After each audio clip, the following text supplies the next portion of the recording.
आप देख रहे हैं न्यूज 18 अपडेट और मैं हूं आपके साथ विभा उपाध्याय। बुलेटिन में सबसे पहले बात झारखंड से, जहां के लातेहार डीसी के सांप्रदायिक बोल पर जवाब नहीं मिलने पर भी सियासत इस वक्त गरमाई हुई है। आपको बताते चले, लातेहार डीसी के सांप्रदायिक बोल पर चुप्पी को लेकर भी सवाल उठ रहे हैं। राज्य के मुख्य सचिव ने इसे लेकर जवाब नहीं दिया। मुख्य सचिव सुखदेव सिंह ने इसे जवाब के तौर पर सामने नहीं रखा कि आखिर इस तरह का बयान क्यों दिया गया। सांप्रदायिक बोल को लेकर मुख्य सचिव से जिस जवाब की उम्मीद की जा रही थी वो जवाब नहीं मिला है। डीसी के सांप्रदायिक बोल पर हेमंत सरकार मौन है, और मौन क्यों है, ये चुप्पी क्यों साधी गई है, इसे लेकर लगातार बीजेपी सवाल उठाती हुई इस पर अब हमलावर सरकार के ऊपर। डीसी अबू इमरान का वायरल ऑडियो जो है उसने बवाल खड़ा किया हुआ है। लातेहार डीसी के सांप्रदायिक बयान पर अब सरकार की चुप्पी भी कई गंभीर सवालों को खड़ा कर रही है। तो लातेहार डीसी के इस बोल के बाद राज्य के मुख्य सचिव ने जवाब नहीं दिया, इस पर भी सवाल उठाया जाता हुआ कि आखिर ये चुप्पी क्यों है।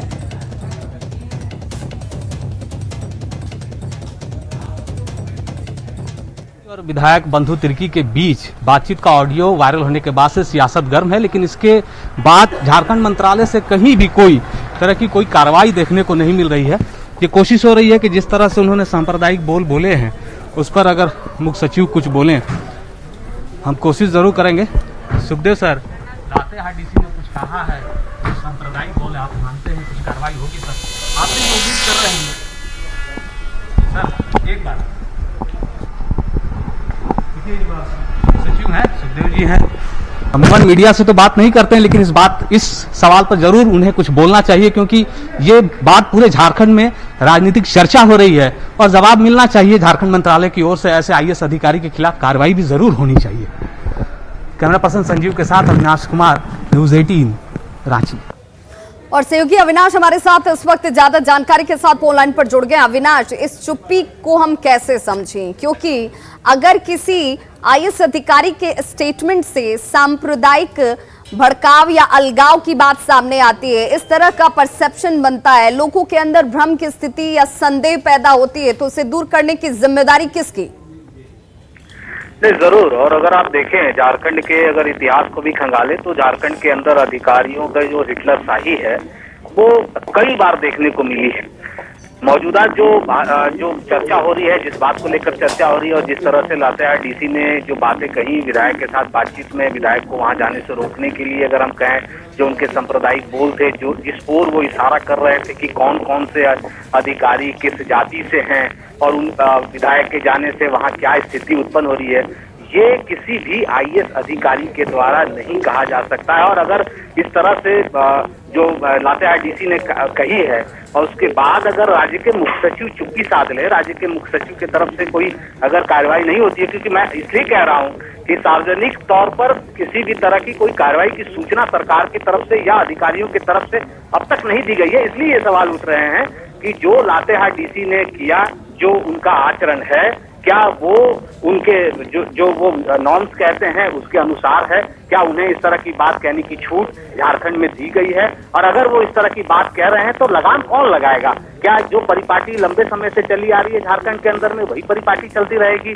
जो विधायक हो, सांसद हो, उनसे ऊपर अधिकारी हो जाएंगे? अधिकारी का जो प्रोटोकॉल है, कैसे आप विधायक से बात करेंगे, कैसे आप सांसद से बात करेंगे, किसी जनप्रतिनिधि के साथ आपको किस तरह से बातचीत करनी चाहिए, उसका आप अगर ख्याल नहीं रखते हैं, अगर ये भूल जाते हैं तो ये सही नहीं है। और एक जाति विशेष के बारे में, संप्रदाय बिल्कुल, और ये परिपाटी कहीं ना कहीं टूटनी चाहिए। इस तरह का मैसेज जाना समाज और समाज में ऐसे पदों पर बैठे अधिकारियों के लिए भी कहीं से भी उचित नजर नहीं आता। बहुत बहुत शुक्रिया अविनाश इस समान जानकारी के लिए।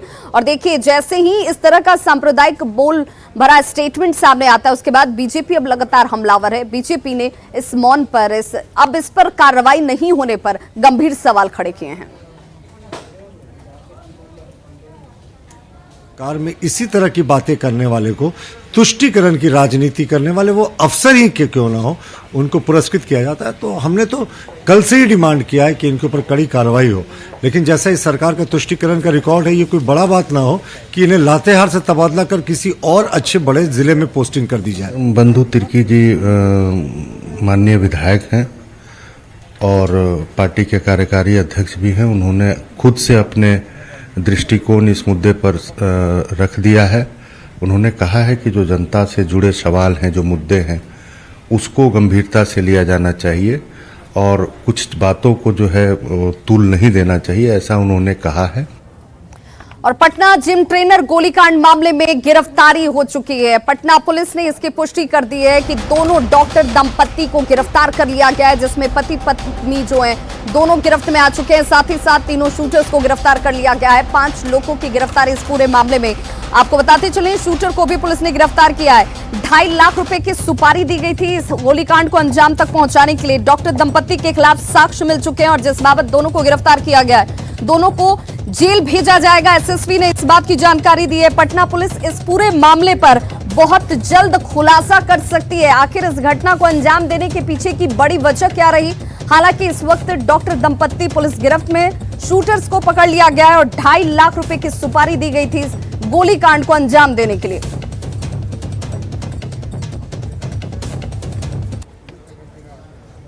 राजधानी पटना में जिम ट्रेनर विक्रम राजपूत गोलीकांड में पटना पुलिस ने बड़ी कार्रवाई की है।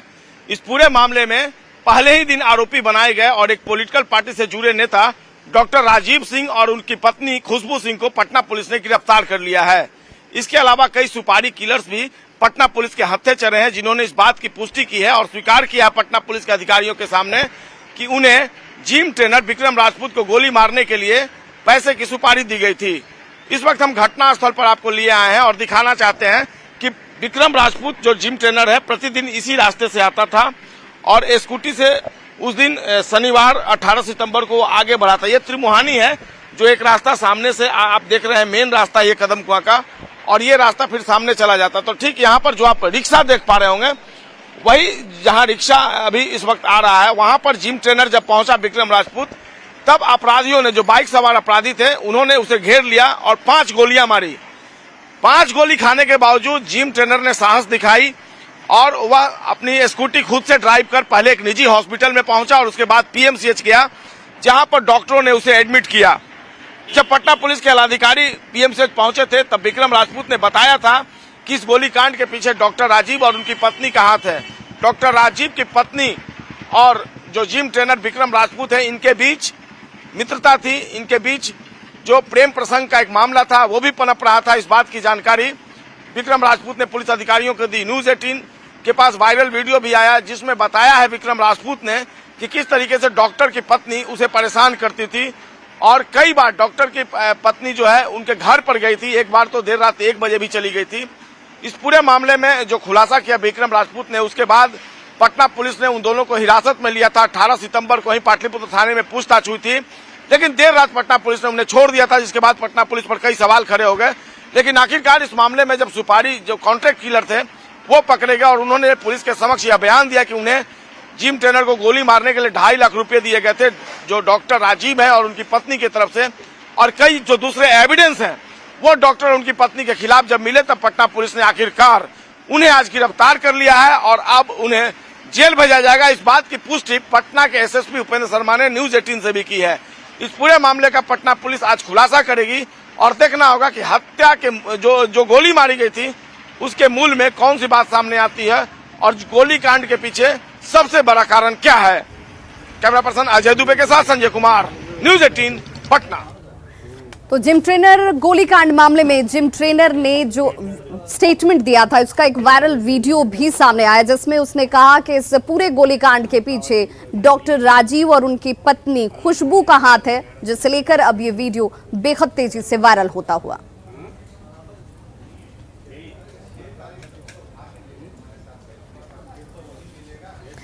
तो देखिए, ये वायरल वीडियो हम आपको दिखाने वाले, लेकिन इससे पहले आपको बताते चलें कि इन दोनों डॉक्टर दंपत्ति की गिरफ्तारी हो चुकी है। साथ ही साथ उस शूटर को गिरफ्तार कर लिया गया है जिसने 2.5 लाख रुपए में इस गोलीकांड को अंजाम दिया था। ये बड़ी जानकारी खुलासे के तौर पर सामने आ चुकी है। हालांकि इस गोलीकांड को अंजाम तक पहुंचाने के पीछे की बड़ी वजह क्या रही, इस पर सबकी निगाह टिकी हुई है कि आखिर क्यों इस गोलीकांड को अंजाम दिया गया।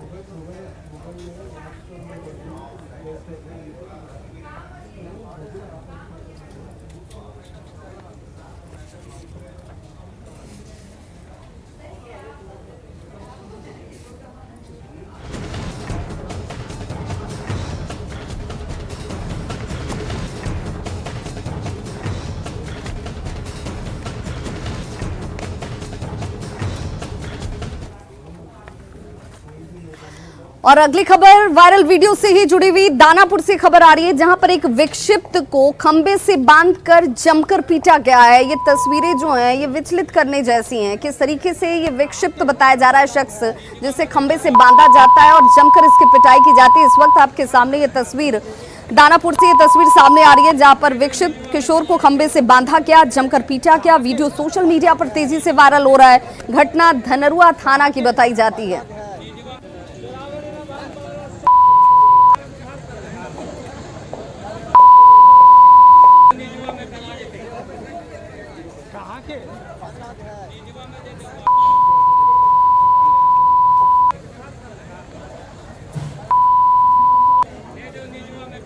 तो देखिए ये वही वायरल वीडियो जो इस वक्त तेजी से सोशल मीडिया पर फैलता हुआ, और ये किशोर जो है विक्षिप्त बताया जा रहा है, मानसिक तौर पर कमजोर बताया जा रहा है, जिसे खंबे से बांधा गया, उसके बाद पीटा जाता है। और देखिए भीड़ आपको हर तरफ नजर आ रही होगी, लेकिन किसी ने इन लोगों को रोकने की कोशिश नहीं की।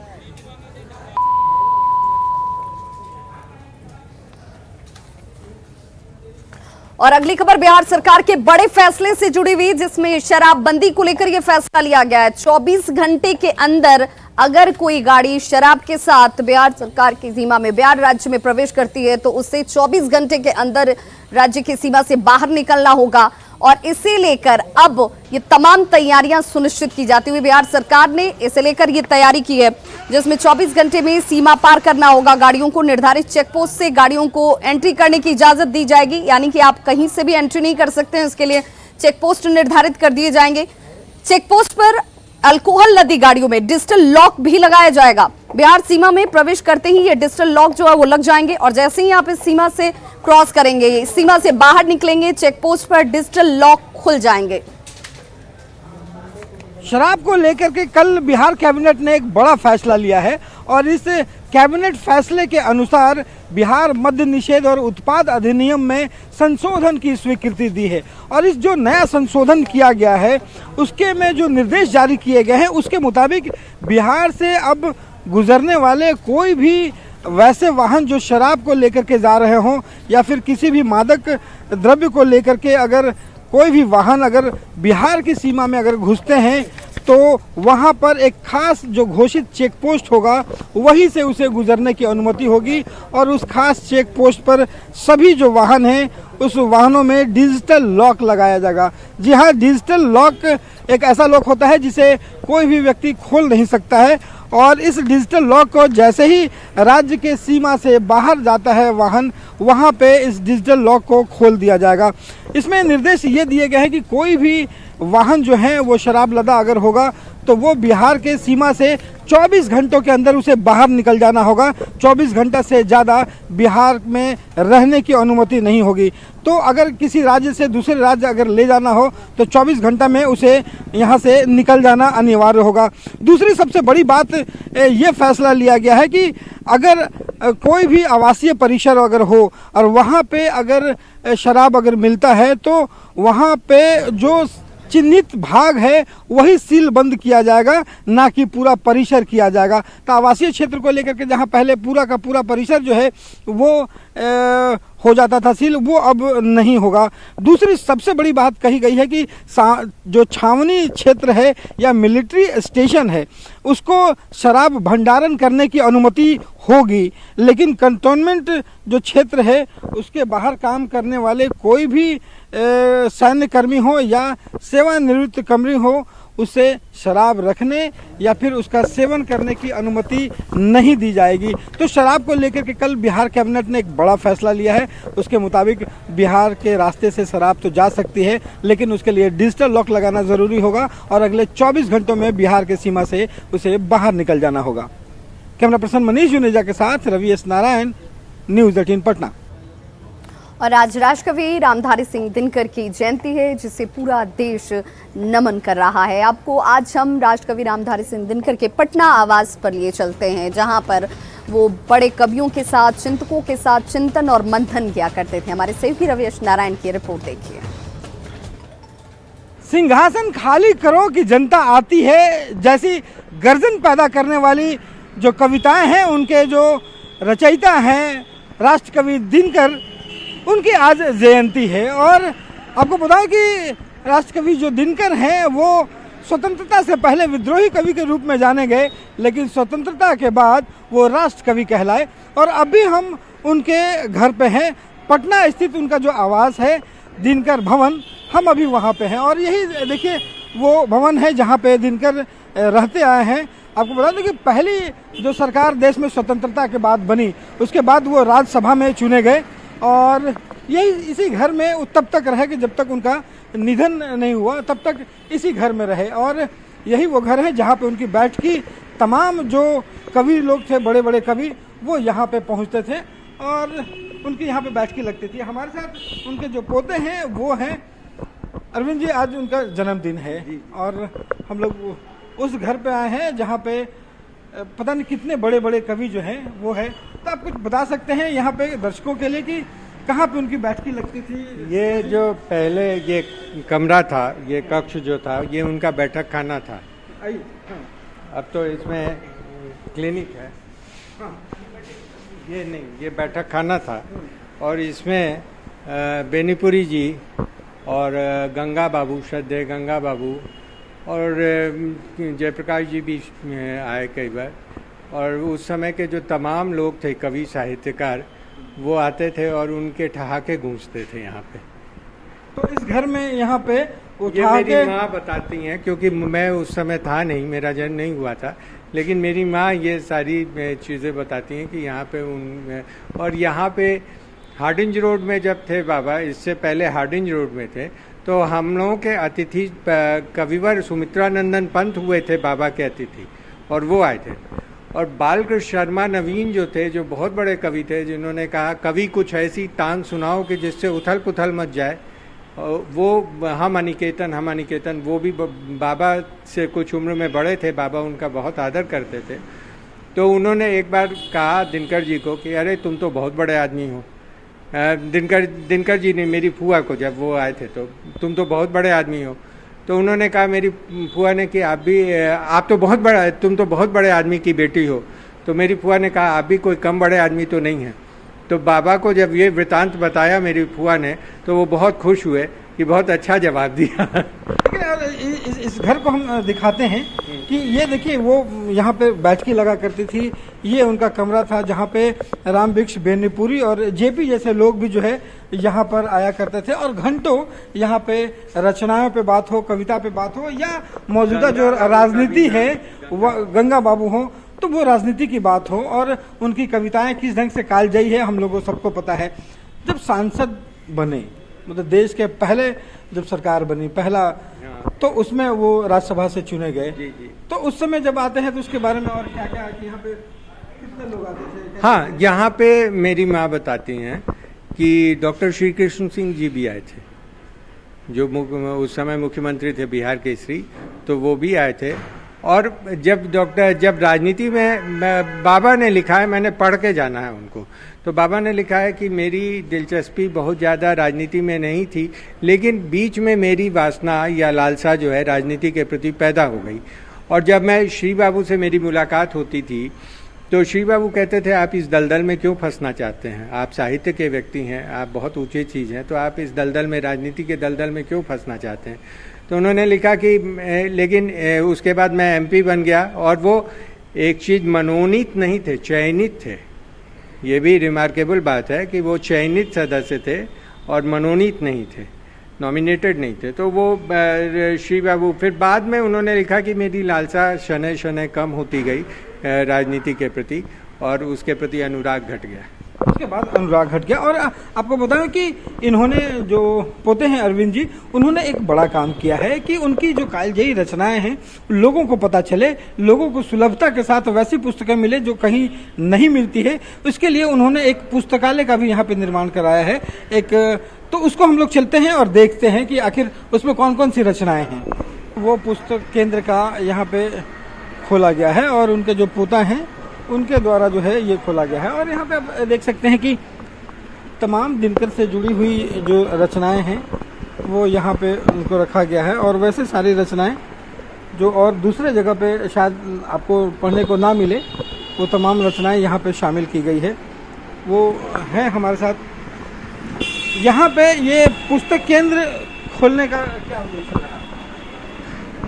मेरा उद्देश्य ये था कि दिनकर जी से जुड़ी जो पुस्तकें हैं उसको ज़्यादा से ज़्यादा यहाँ मंगाया जाए और दिनकर जी पर लिखी गई किताबें उनकी कविताओं के अनुवाद विभिन्न भाषाओं में हुए, रशियन में, फ्रेंच में, जर्मन में और भारतीय भाषाओं में, तेलुगु में, तमिल में कई तरह से अनुवाद भी हुए। और उसके अलावा आलोचना के कम से कम तो 200 महत्वपूर्ण ग्रंथ उन पर लिखे गए। आज भी लगातार मुझे लगता है नहीं कुछ तो 8-10 किताबें दिनकर जी पे वर्ष भर में लिखी जाती हैं। तो यहाँ पे जो पाठक अगर पढ़ना चाहें तो क्या उनके लिए क्या सुविधा है? पाठक अगर पढ़ना चाहें तो हम यहाँ बैठते हैं, अगर वो आए यहाँ स्वागत है, वो बैठ के उलट सकते हैं किताबें। मैं ये छूट देता हूँ उनको कि आप उलट के देखिए, जो किताब आप पसंद अगर लेना चाहें लीजिए। और आज पूरा भारत जो है वो राष्ट्रकवि दिनकर को याद कर रहा है। कैमरा पर्सन मनीष जुनेजा के साथ रविश नारायण, न्यूज़ 18 पटना। तो खबरों का सिलसिला लगातार जारी है, आप देखते रहिए न्यूज़ 18 बिहार झारखंड।